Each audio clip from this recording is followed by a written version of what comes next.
All right, this is the Voice of Motown podcast. I'm Tyler Pepe. And I'm Brandon Cork, and this is the WVU Sports Podcast by two suffering WVU fans. All right, guys. Hey, please subscribe to our YouTube channel.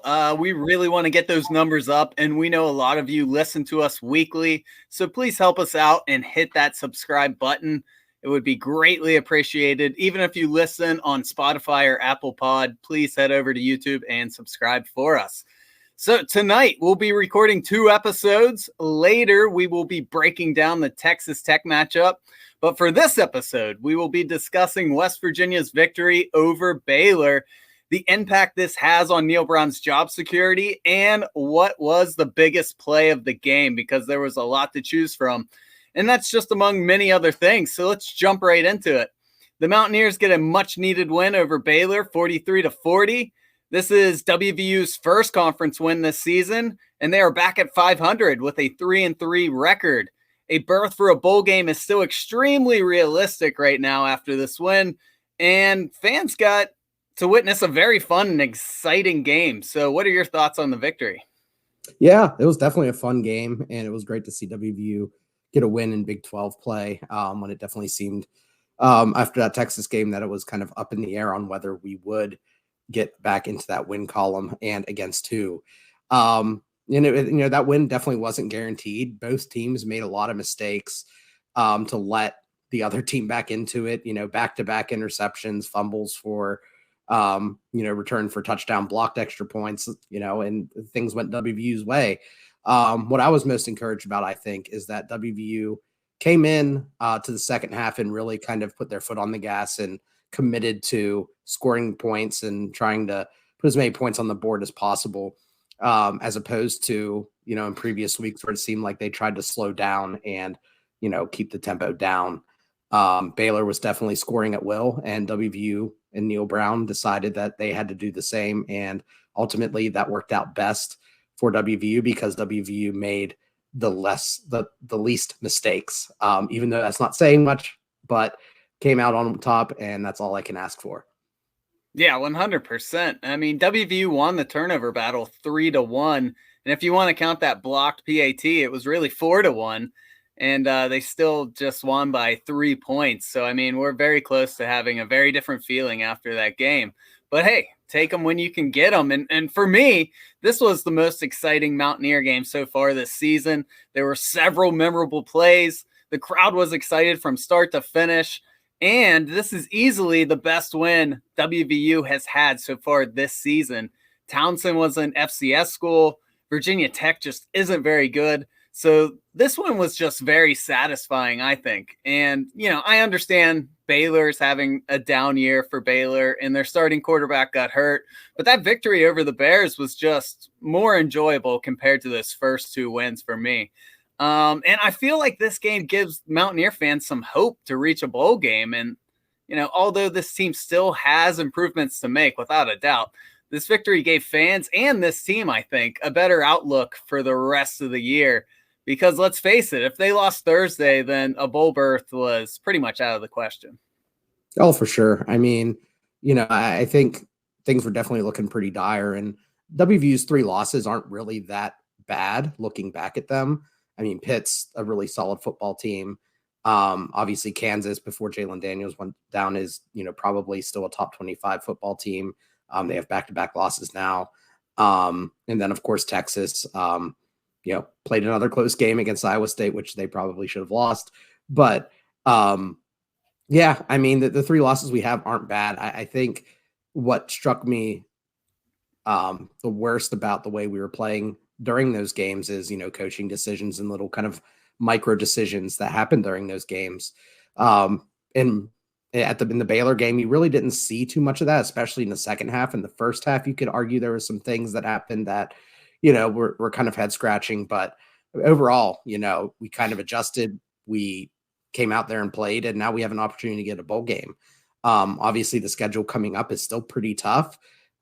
So, I would still like to see us hit that 7 win total because, even though we did come off to a slow start, I still don't think that really excuses what that final win total should be based on all the talent that we have on this team.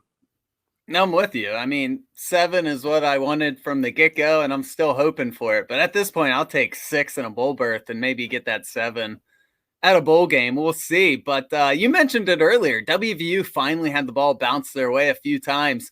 Even Neal Brown admitted it at his press conference. But I mean, that's just football. Sometimes the turnovers and plays go your way, sometimes they don't. So I'm happy the Mountaineers capitalized on those opportunities. Like we said earlier, they had 3 forced fumbles and a blocked PAT on top of it that went back for 2.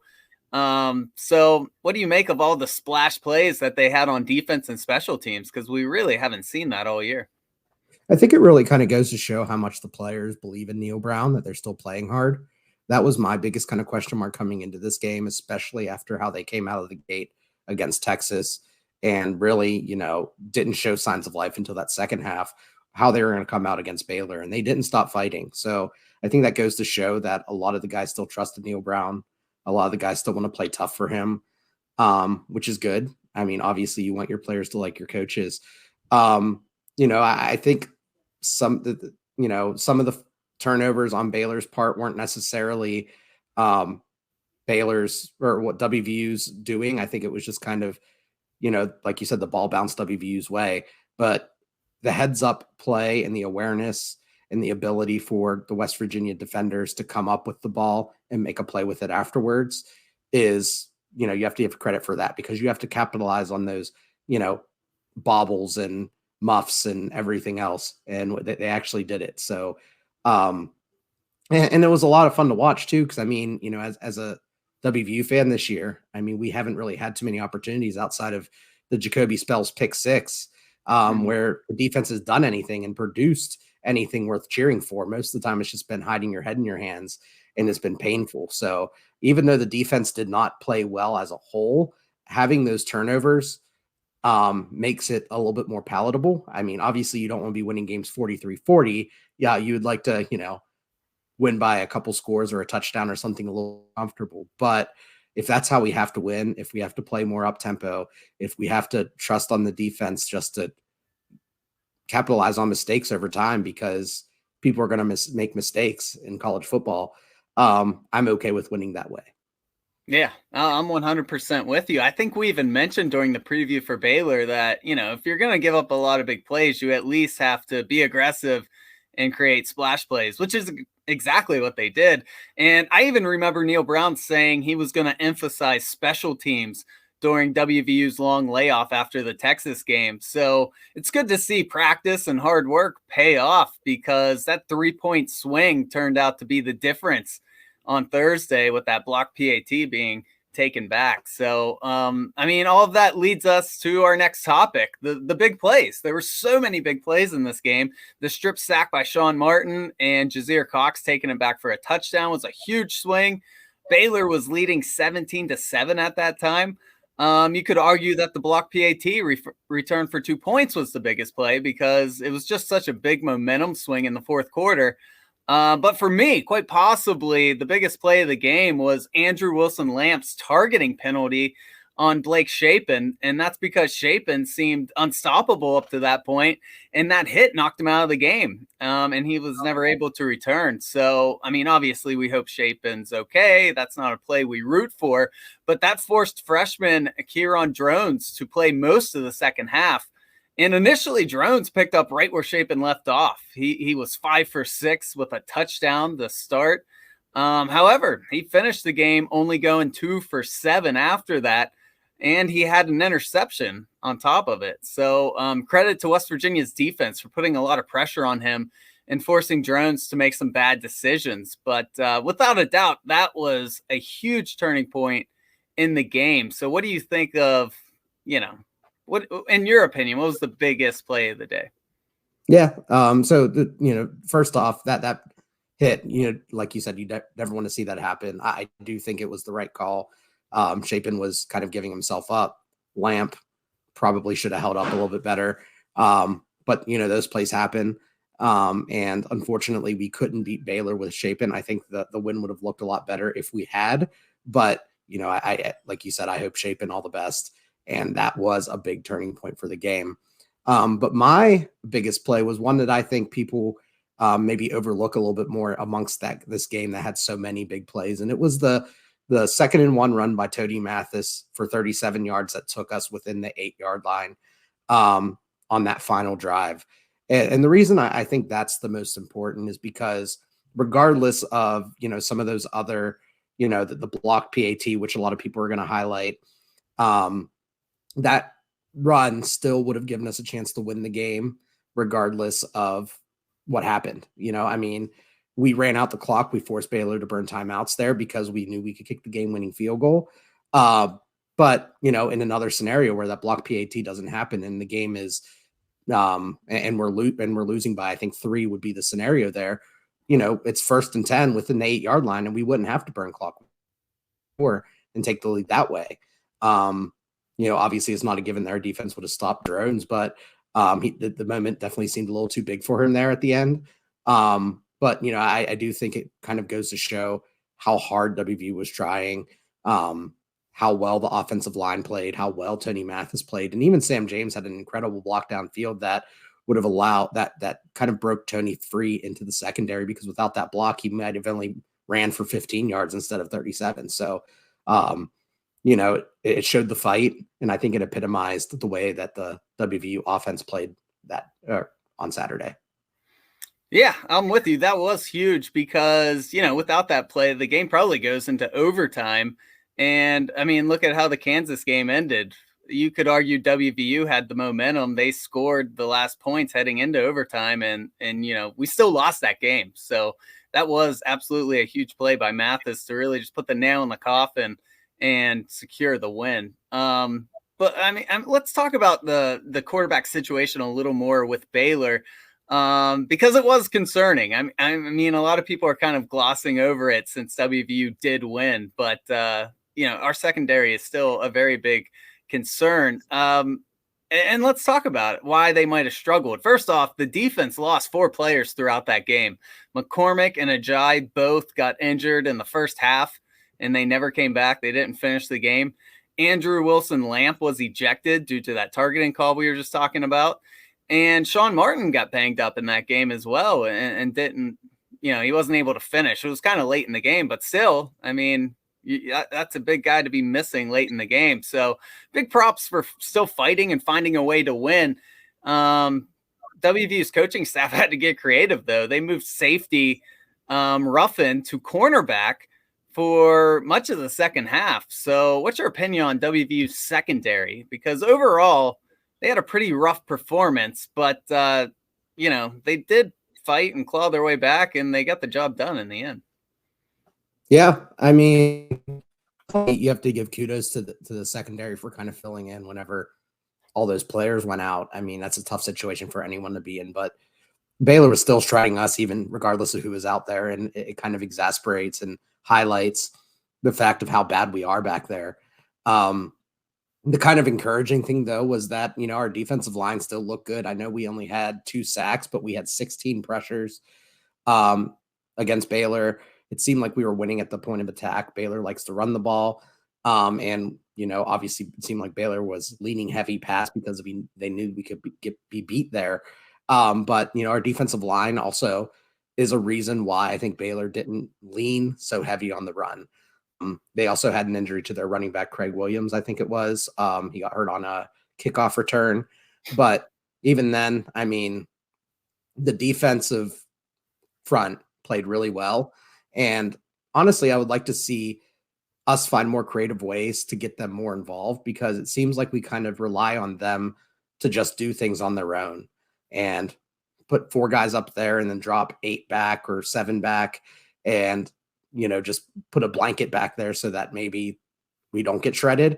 But that hasn't seemed to be working. So I would like to see us get more aggressive. I would like to see us attack more. I would like to see us blitz more. I mean, our linebackers and coverage haven't been good either. I mean, Kopcha played well against the run, but he did not play well against the pass. There were several plays where he was supposed to be covering running backs or tight ends, and he just got lost. So, I just want to see some more aggressive play out there because, we're giving up big plays regardless. And, even though you can tell the guys are trying back there, let's put some more pressure on the quarterbacks because, you want them to make some more mistakes. And, that's the reason we won, is that the other team made mistakes. I'm with you. Yeah, I definitely want to highlight everything you just said. The front seven, I'm with you. I thought they played very well. They held Baylor to 169 rushing yards, which might not seem great, but keep in mind Baylor was averaging 187 coming into the game. And plus, Baylor had 24 rushing yards on that final drive, which were, I mean, those were basically just stat patter plays. You know, those runs didn't hurt our defense with less than 30 seconds left. So I thought they did a great job against the run. They also did a great job of applying pressure late, obviously, late in the game. It was a little rough in the first half, but in the fourth quarter, they did a nice job of pressuring that freshman. So I'm very pleased with how the front seven played. But yeah, the secondary, obviously we're pumped that they, persevered and found a way to win, but there's just no way to sugarcoat some of these stats. The Mountaineers gave up 10 20-plus yard passing plays in just one game. And that's Baylor, a team, like we just said, who's known for running. They're not even really known for making big splash passing plays. And, they just absolutely got carved up over the middle and with screen passes on the outside. I will give Baylor a lot of credit. They drew up some great plays. They used a lot of shifts, formations, misdirections, and this makes it really hard on their opponents. There was even a few times I remember just looking at everyone in our section saying, that's just a great play call. How I don't even blame our defense for getting fooled on that. But, I don't know. Secondary is just still a major concern. And I feel like the Mountaineers are going to have to score 35 plus points a game just to win against, most of these Big 12 opponents. Yeah, I mean, it's hard to find a bright spot in the secondary. I mean, looking at the stats against how many yards we were allowing, how many receptions we were allowing on targets. I mean, really the one that stands out that still wasn't even great is that Jacoby was targeted 8 times, and only allowed 3 receptions, but he still allowed 60 yards on those 3 receptions, 21 yards per attempt. So, I mean, it's kind of hard to even find a bright spot that's happening there because, it's different. I think if you're breaking up passes or you're, getting around the ball or you're, getting your hands on the ball for a chance to, it's just a bad pass. So that doesn't count against your stats, but it's a problem whenever you're just getting beat. I mean, I don't know what the solution is there other than just seeing if we can apply more pressure to the quarterback. I mean, we've seen a lot of guys. I just mentioned Jacoby Spells, but we've seen Andrew Wilson-Lamp, who unfortunately got ejected, so we didn't get to see him as much as we would have liked to.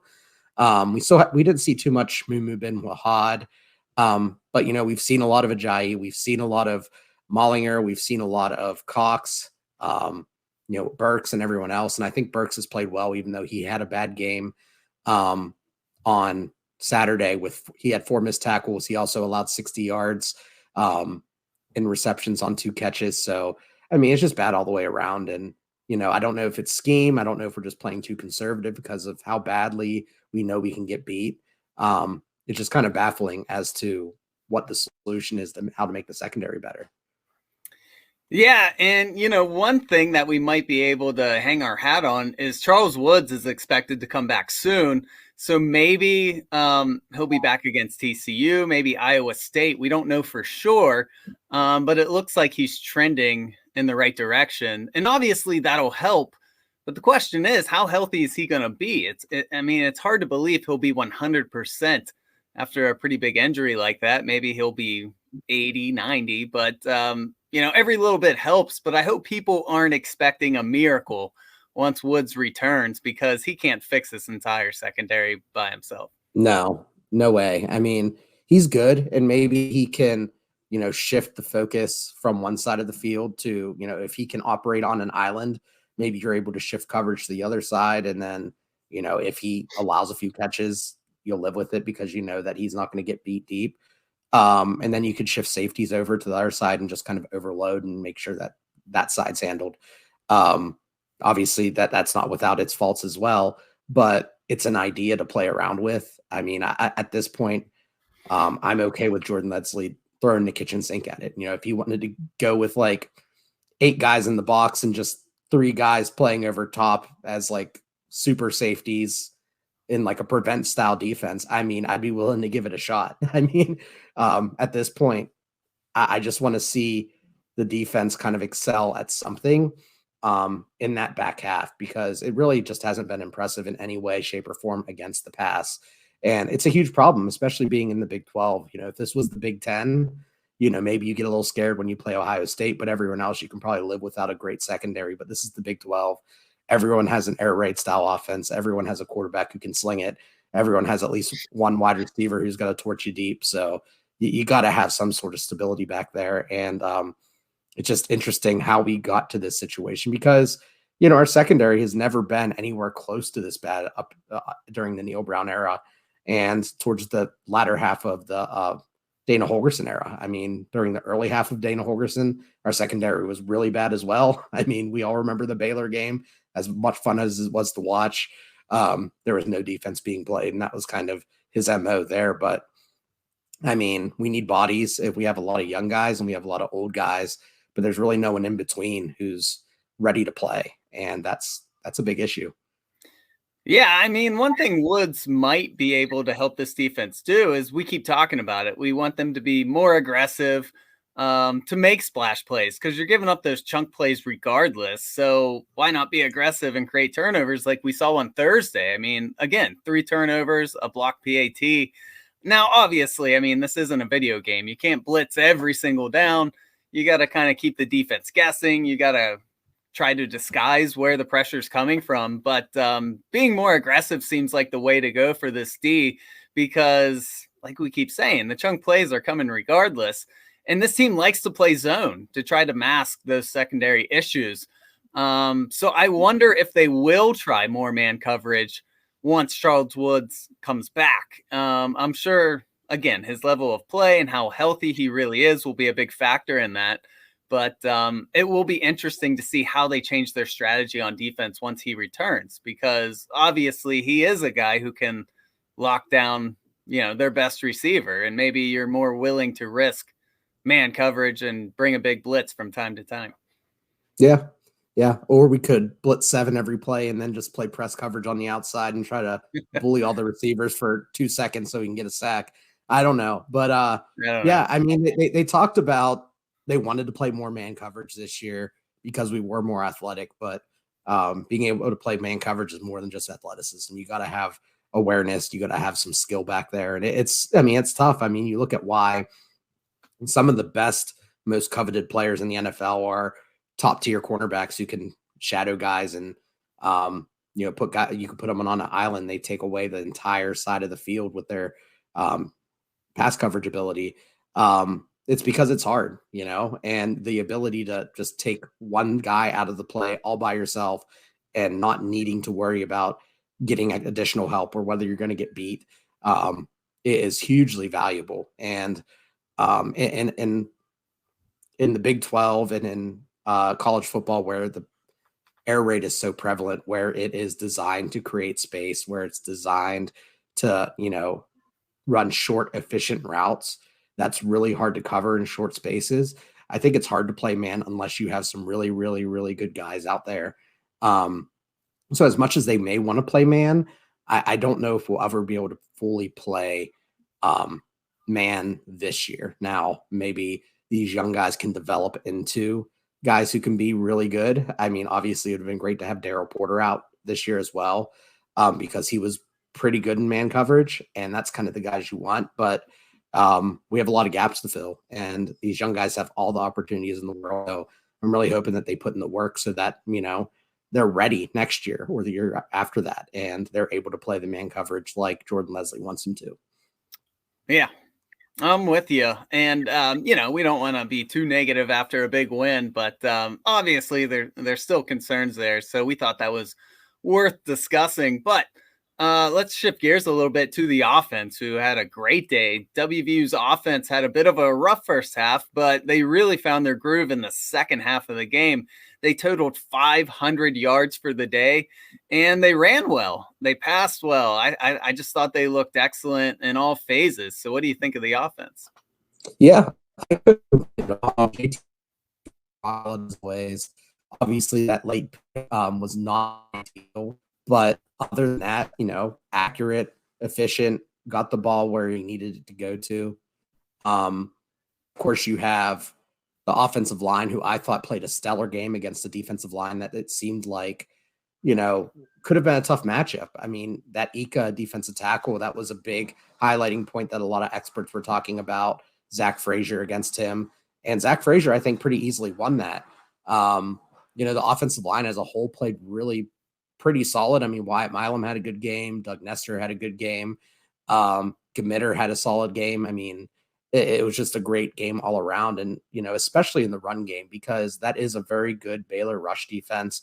We talked about it last week. They were allowing like 2.6 yards per carry from opponents, and WVU kind of bucked the trend there, and it starts up front. And it was great to see the offensive line continue to make strides. Really not too bad pass blocking either. They allowed 12 pressures, but JT Daniels, he didn't get sacked. So again, another trend upwards. And I don't know, honestly, I think the offensive line play is one of my highlights of the game, just because how I think a lot of people thought that Baylor's defensive front seven was talented enough to give us a lot of problems. And we have been snake bit before by teams who just, bully our offensive line. And it hasn't been the case every game this year so far. So I want to give those guys a lot of credit, because they put the work in and over the offseason, and they have made huge improvements this year, in my opinion. Yeah, big time. Yeah, I want to break it all down. First off, JT Daniels had a nice game, threw for 283 yards and a touchdown. He did give us a bit of a scare, like you were saying, with that late interception. That play really reminded me of Virginia Tech last year. And I know people in the stands were blaming the coaches for calling a rollout pass in that situation.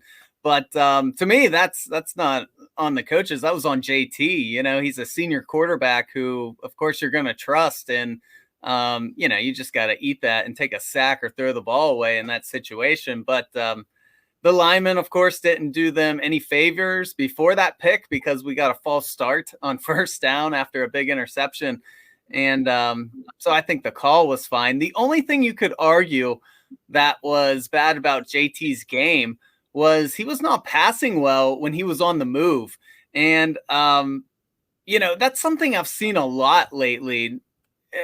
I think it's kind of odd, because his struggles while passing on the move seem to just be in the last few weeks. I can remember at least 2 plays against Pitt where he made really nice throws to Bryce Ford Wheaton, another one to Mike O'Laughlin while he was scrambling.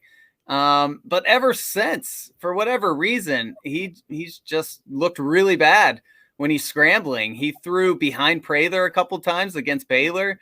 He had, of course, the pick he was moving, and he just seems very reluctant to run the ball as well, even if he has daylight in front of him. He seems to force a throw that's risky or not a sure thing, as if, running 5 yards would definitely be. So what do you make of his struggles while he's on the move after, seeming like he's fully capable against Pitt earlier in the year?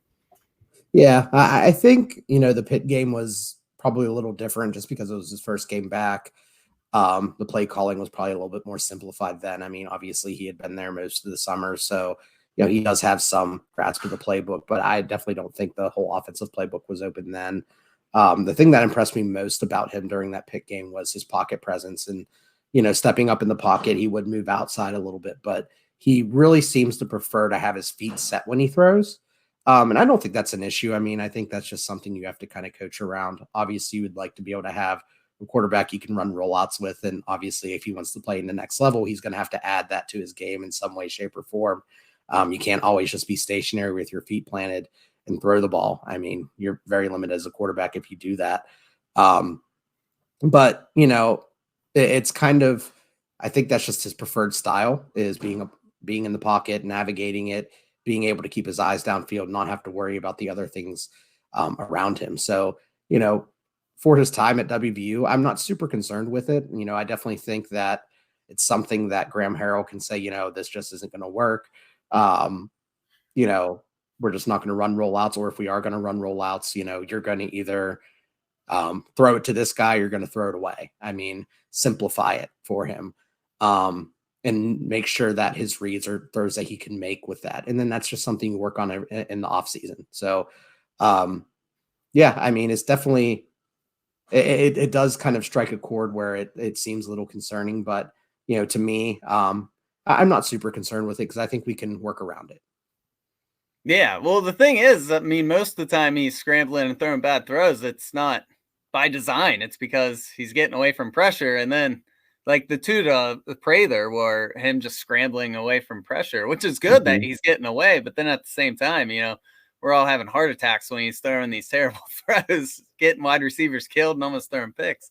Yeah, he needs to throw the ball away. I mean, that's something that he definitely needs to do more instead of holding the ball and trying to force something. I know that's hard for quarterbacks to do because you don't want to give up on a play, but once you're outside the pocket, just throw it out of bounds if you're not comfortable, and there's nothing wrong with that. Well, one thing I thought of is he's taken some big shots this year, and I really do give him credit. He's a very tough quarterback. He never shows any lingering effects from these shots. He kind of just gets right back up and goes in the huddle. But, maybe some of the shots are in the back of his head. Maybe he doesn't trust his legs. I don't know what it is, but it's just something I've noticed over the past few games. But moving on, I mean, he did have a good game, so we don't want to act like he didn't play well.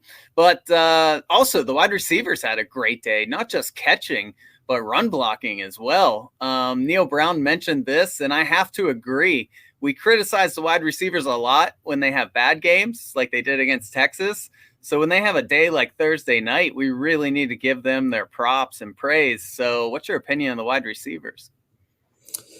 I mean, it's great to see, obviously, Kaden Prather have such a big game, and I'll talk about him a little bit later because I could go on and on about him. But, Bryce Ford-Wheaton had a solid day, 50 yards, 5 catches. Sam James, 50 yards as well. It was great to see, those guys go out there and play. There were some kind of strange things that the coaching staff was doing. I remember a few drives where it seemed like they just had the backups out there, or they just had all the backups out with Kaden Prather. I don't know what was up with that. That kind of scratched my head. But I also like some of the novel things they're doing, like getting Garrett Green in there for a couple snaps, not as a quarterback, but as a receiver, a running back. I mean, those are things that I think that Graham Harrell can really kind of build some gimmicks around. And, I don't think anyone right now can get excited for seeing Garrett Green starting in the slot anytime soon. But I definitely think there are some trick plays that we can take advantage of in the long run with the way that he's thinking. And I think that's something that we've said numerous times before is, with guys like Garrett Green, he has enough athleticism and explosiveness that you just got to get him in the field and figure out the way to get the ball in his hands. And even though the play that he caught a pass on was only for 7 yards, it's still something, and it's something to build off of. So I just wanted to talk about those other guys first and get your thoughts on them before we kind of dive in on Kaden Prather. Yeah, I'm with you with the creativeness. I love seeing Garrett Green on those couple plays. I mean, I wish they had 5 or 6 plays set every game where he's out there because you can do so much. I mean, you can run end arounds and then have them possibly throw it like an RPO play. So I like that they're playing around with that. But yeah, I mean, there was just a lot of big catches from plenty of guys. The Reese Smith catch comes to mind. Of course, Kaden Prather had a huge day, over 100 yards, the only receiving touchdown. Sam James had a huge catch. Like you said, he ended with 50 yards, but I remember one very significant catch in the second half. And although Bryce Ford-Wheaton didn't have any really big splash plays, he was picking up first downs in the second half and just, really making an impact. So props to them. And like we said earlier, they did a great job blocking downfield for Tony and Justin. And Tony was even giving them credit in an interview after the game. So, I mean, if you guys don't remember, go back and watch some of those big runs. The reason they went for so long was because of the wide receivers blocking downfield. They had a lot to do with that. So, yeah, I mean, I got no complaints. Just all around great team effort by the wide receivers. Oh, absolutely. And I think we've kind of found a really nice, or I should say we settled into a really nice trio of wide receivers and how they're being used. And I think Graham Harrell's kind of honed in on that. I feel like they're really relying on Sam James, like you said, as kind of that deep threat guy down the seam. And he has been thriving in that role. I know his numbers aren't popping off the page, but it seems like every week he's good for a nice 30 or 40-yard catch. And if it's not a 30 or 40-yard catch, he's catching a touchdown. And you'll take that every week. I mean, even if he's only getting 2 or 3 catches a game, if that's 2 or 3 catches for 50 or 60 yards, that's great. With Bryce Ford Wheaton, you know, I think he is just a wizard underneath. I think, you know, with his ability to run those slant routes, those stop routes, the screens, he's just so good at those. So he's able to keep the defenses kind of honest on that side. And you have to, you know, give him a little extra attention because he's a guy who's going to break a tackle or two a lot of times because of how big he is. And Kaden Prather, you know, kind of settling into how talented he is. I mean, I've half jokingly always said that he's the best wide receiver on the team, but, you know, realistically, you know, his potential has always been he could be the best wide receiver on the team. And it just kind of goes to show what he did against Baylor. I mean, we saw glimpses of it several times this year of what he could do. But he finally put together a full game. He was, you know, beating people deep. He was working underneath. He was hitting in the intermediate routes. He was scoring in the touchdown. He was scoring touchdowns. You know, it was just a fantastic game overall. And, you know, I like to see that Graham Harrell was designing more plays for him. I like to see that, you know, JT Daniels is trusting him more, targeting him more, because it's becoming more and more apparent that, you know, he is really able to not only make those tough catches, but he's also able to create separation when we need to create separation. And that's something that it seems like Bryce Ford Wheaton has struggled with. And for as good as he is underneath, we've always needed someone who could just be a man beater. And it seems like Kaden Prather is that guy. Yeah, I mean, you've joked for weeks that he's number 1 wide receiver on the roster, and honestly, he probably is now. I mean, the way he's performed the past couple of weeks, he's without a doubt been the top star on that wide receiver group. So that's good to see because he's always had the potential, and he's got several years left. So it's good to see him growing throughout the year. Let's talk about the running backs because, wow, Tony Mathis had a career day. His 163 yards was the most of his career, and he tacked on 2 touchdowns for good measure. After having a slow start to the season, you know, he's kind of proving why people were so high on him in the offseason. He looked very decisive, just one cut and go. He even mentioned after the game how, you know, his coaches were working on doing that, squaring up his shoulders, just seeing a gap and then exploding through it. And that's exactly what it looked like. It was very reminiscent of the Tony that we saw at the end of last season. So I couldn't be happier with his performance. Yeah, I mean, coming into this game, it seemed like he had no momentum. I mean, it could have been very easily the game where, you know, the tires just fell off. But like he put in work, and you can definitely see he changed the way he ran a little bit. I mean, as opposed to being a little bit more hesitant in the hole, he was just hitting it. You know, he was trusting his blocking. He was trusting himself. And it was super impressive. I mean, he had 13 forced missed tackles. He had multiple 20-plus yard runs.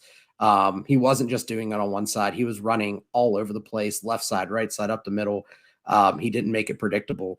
And yeah, I mean, he just had a tremendous game. Obviously, I don't want to overshadow Justin Johnson. He didn't get as much opportunity because you got to ride the hot hand. And I'm not, you know, saying that Justin Johnson needs to kind of be put in the back seat, but it was Tony's game, and you just got to feed him when a guy's running like that. Yeah, for sure. I mean, you had to. I mean, Tony was just playing so well. But like you said, I mean, Justin, let's give him some love too. I mean, he contributed. He had 48 yards. He even had a 19-yard touchdown. So the only bad thing I can say about Justin's game was he fell down on a play that it looked like he had a hole to run through, and he just kind of tripped and fell. But other than that one mess up, I mean, he had a solid game for a backup. If you're getting almost 50 yards and a touchdown to, you know, compliment the starter, I'll take that every day, you know? Yeah. And that's what I love about the backfield right now. I mean, you know, even if it's just Tony and Justin for the next few weeks, while, you know, if Jalen Anderson doesn't get into the mix, or if CJ Donaldson needs to sit for longer while he recovers, you know, even with just those two, you know, either one of them could get scorching hot at any time and just have a huge game.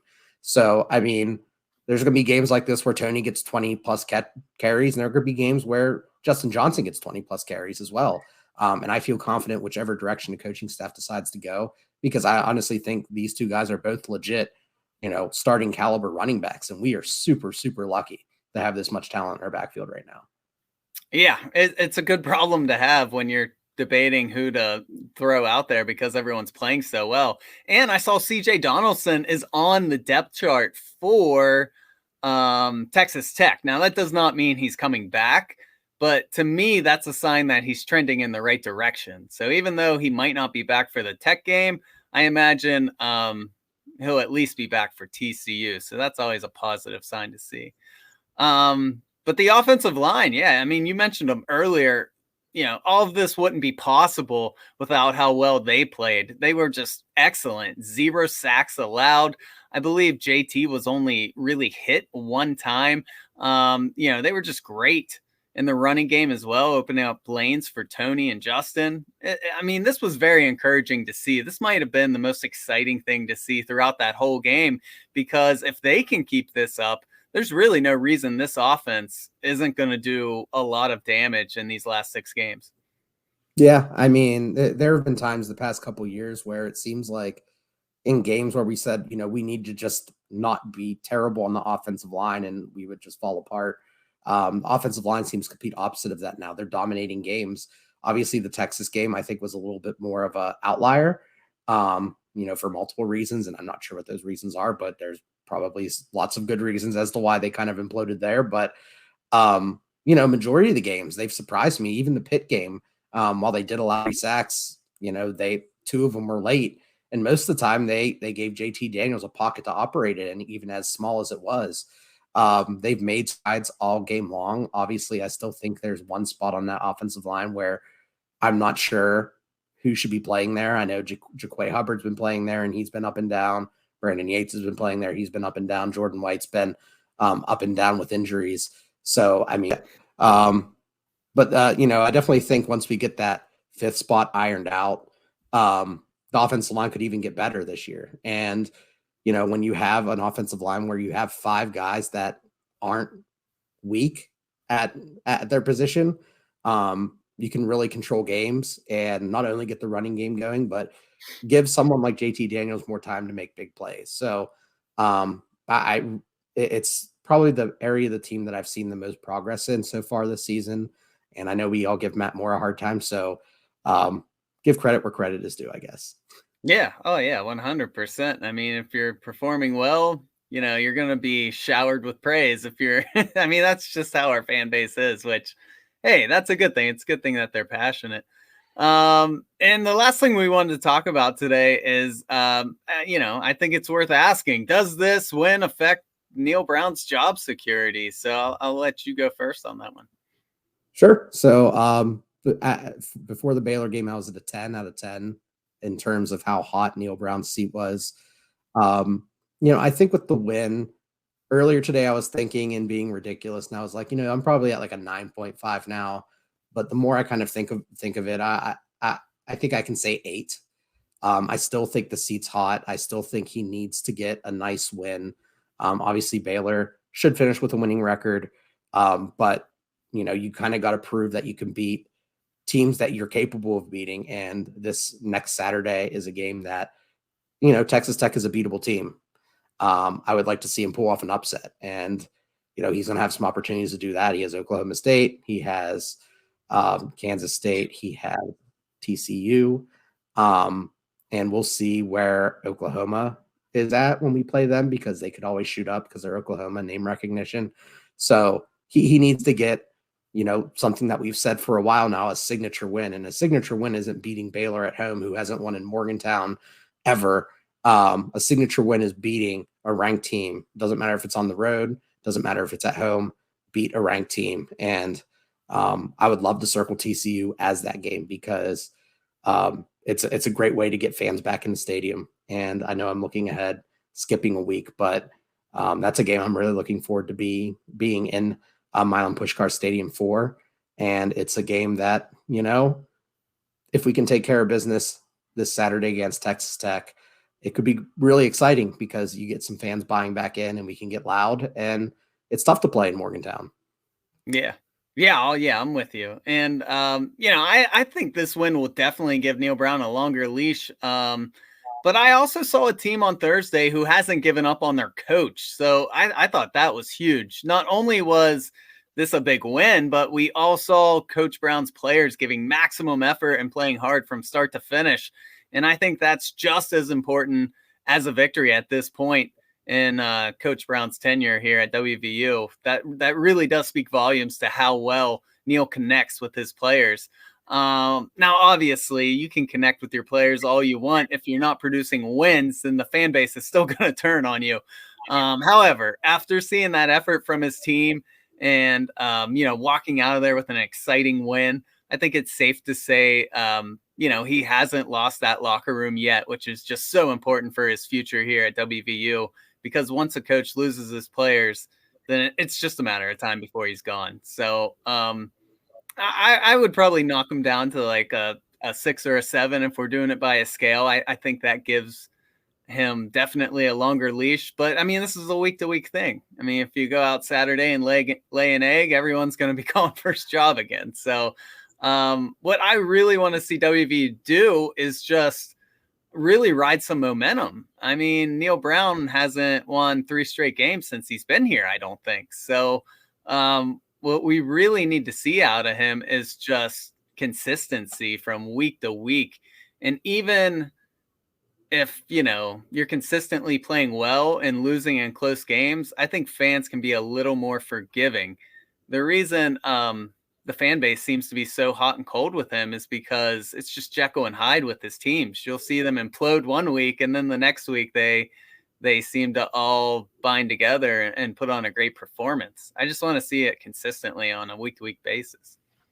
Yeah, and it kind of goes to use a hockey term, creating urgency on every play. I mean, especially like when hockey teams are playing in the playoffs, they talk about you have to play with desperation. It doesn't matter what shift you're on, you got to play with desperation. And I think that's something Neal Brown needs to kind of learn how to harness is that, you can't just play hard whenever you're sitting up behind the 8 ball. You got to play hard all the time.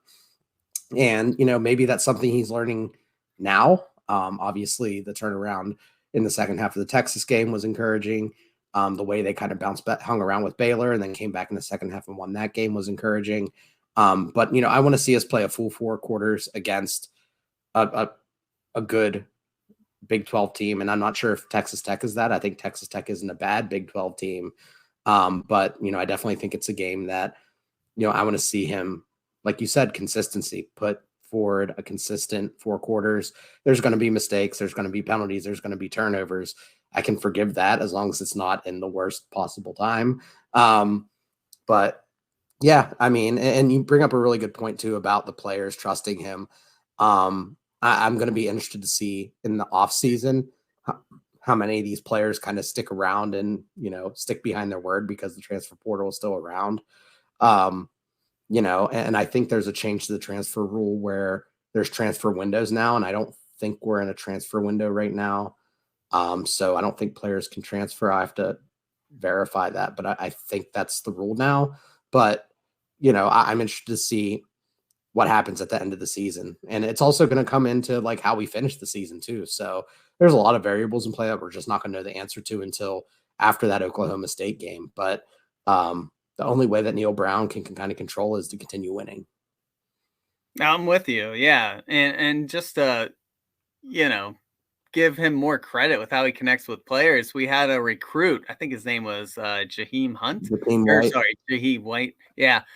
Who came out and really supported Neal Brown publicly through Twitter, social media, and just talks about how well he connects with these guys. And so I don't know. I just think that really does speak volumes. And it's just what we've been saying for years now. If Neal Brown could just start putting it on the football field and winning, he could really be a coach that people love around here because he does pull in guys. He does have a good relationship with players. It's got to result in wins eventually. You know what I mean? Yeah. So that's it for us, guys. I mean, we're about to record another one, so let's wrap this one up. Once again, please subscribe to our YouTube channel.